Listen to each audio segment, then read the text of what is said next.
Welcome back. We're still coming to you from the Results Operations Center here at Galaga Estate in Midrand. We've come to the business end of things in our election broadcast. There's about 99.37 of the VDs that have been counted and completed, and we're still getting reactions from various political parties. And joining us right now from the African Transformation Movement is Mr. Zibi. Mr. Zibi, thank you so much for joining us and welcome.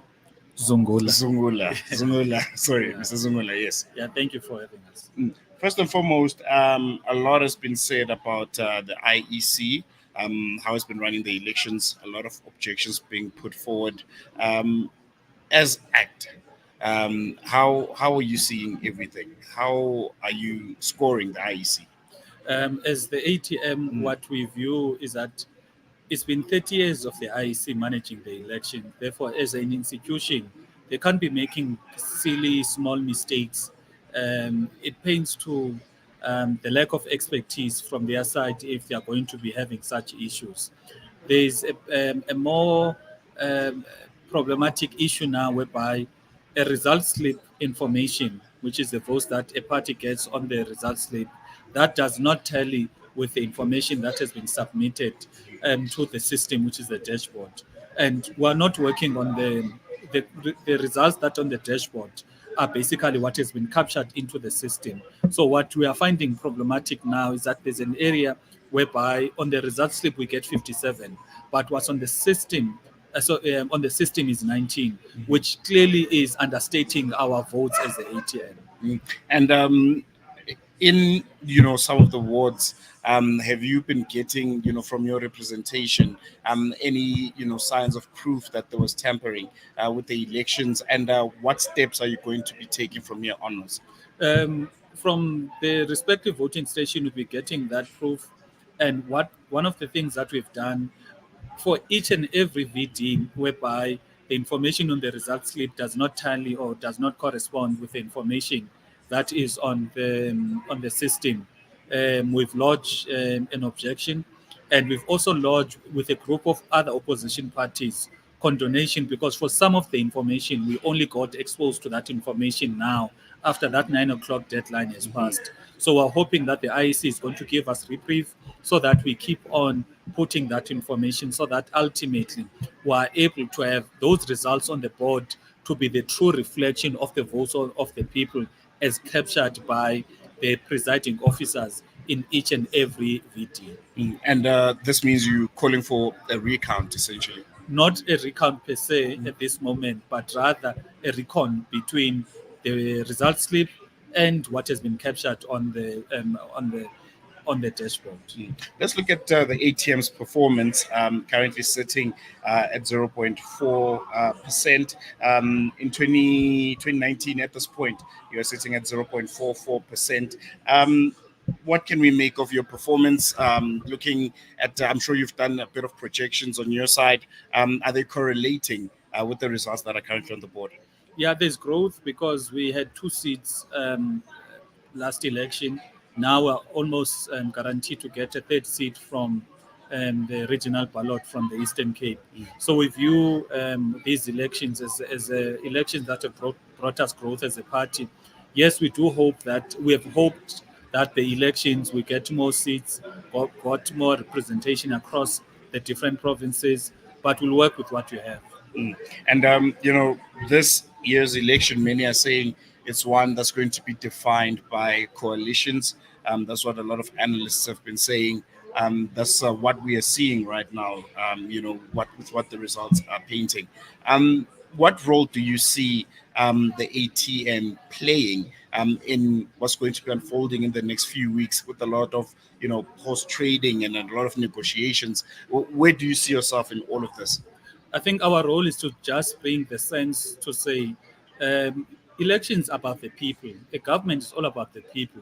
Therefore, what must be on the top of people's minds or parties' minds leading up to this to the vote when members of parliament are being sworn in is going to be the question of what is practically going to be done in order to improve the lives of the people.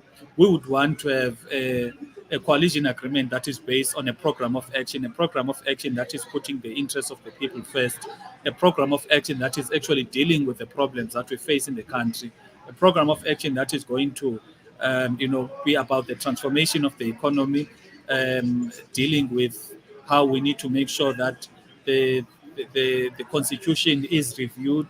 There's local ownership and processing of our minerals. So that is the sense we are going to be bringing in each and every platform there is that is going to be talking about coalitions. Mm. And just looking at the party itself, at the heart of the ATM was bringing in faith back into our politics. Do you feel like you've accomplished that mission? Do you feel like your message landed to South Africans that faith and politics can merge somewhere for a more progressive South Africa? Yeah, definitely. There's many people who were previously not at all aligned to politics, not at all interested in politics. But when understanding the humanness, because for us, faith is all about humanity. When we bring about the humanness of our politics, there's many people that have shown that they are going to support the ATM via the votes. So we believe that as time goes by, as more people see the impact and the necessity of having faith-based politics, so politics that are based on solutions, it is the more people are going to come closer to the table. Because currently our politics are politics of personalities, and they focus nothing about having tangible programs of actions that are dealing with the problems.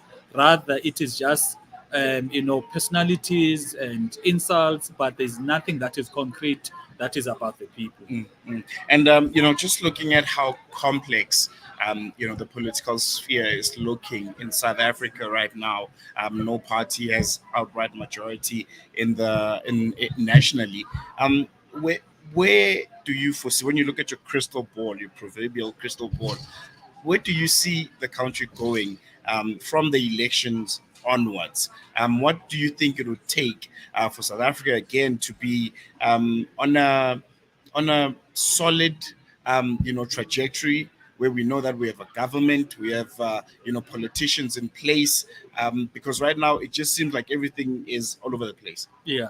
No, I think that is as a result of the will of the people, because it is people that voted for the outcomes as we see in this board. So what we have now is basically what the people want.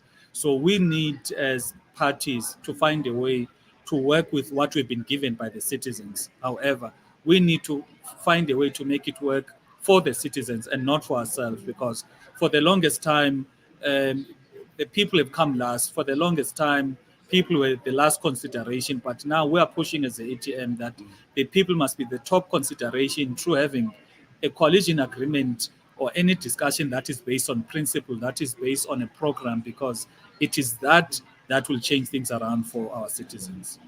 And with the elections done and dusted, you did mention that you're excited and happy that you'll be going back to the National Assembly. What are going to be the key areas of priority that you're going to look into tackling, reflecting back on the 4 years that was, and the next 5 years that's going to be? Critical it is the transformation of the economy, so that we dismantle the monopolies and oligopolies that are dominant in our economy, the local production of goods, because a lot of our products in our country are made somewhere else, and that is draining our economy. It is draining our labor market because we do not create jobs. Also, at a very, very um, s- um, small level or small scale, it is dealing with the issue of the informal economy, whereby we've got a problem as the ATM that if you go to the township economy, township, rural, and inner city economy, over 90% of businesses there that are actually operated by foreign nationals would want more South Africans to participate and participate meaningfully in the economy. And then on the question of the minerals, would want to have local ownership of our minerals and local processing of our minerals, so that we as a country export finished products. We would want to push for a skills-based education system whereby we impart skills, so that whoever that goes to school, by the time they finish matric, they've got a skill they can utilize. Critical, it is the question of farming. We believe that South Africa needs to embark on a hardcore farming revolution, so that we are able to provide food for our people, because now we've got few farmers that are feeding 62 million South African citizens. So those are the key priorities for us. All right, great to leave it there. Thank you. That was Mr. Vuyolwethu Zungula, member of the National Assembly of South Africa and also leader of the ATM, just reflecting on this year's elections, giving a scorecard, well, a report card of the IEC, and also just throwing forward into the future and what we can expect from them. We're still here at the Results Operations Center. I will be giving you more reactions from the various political parties that are here, and how they've seen the results panning out at almost 100% of the voting districts being completed. More after this.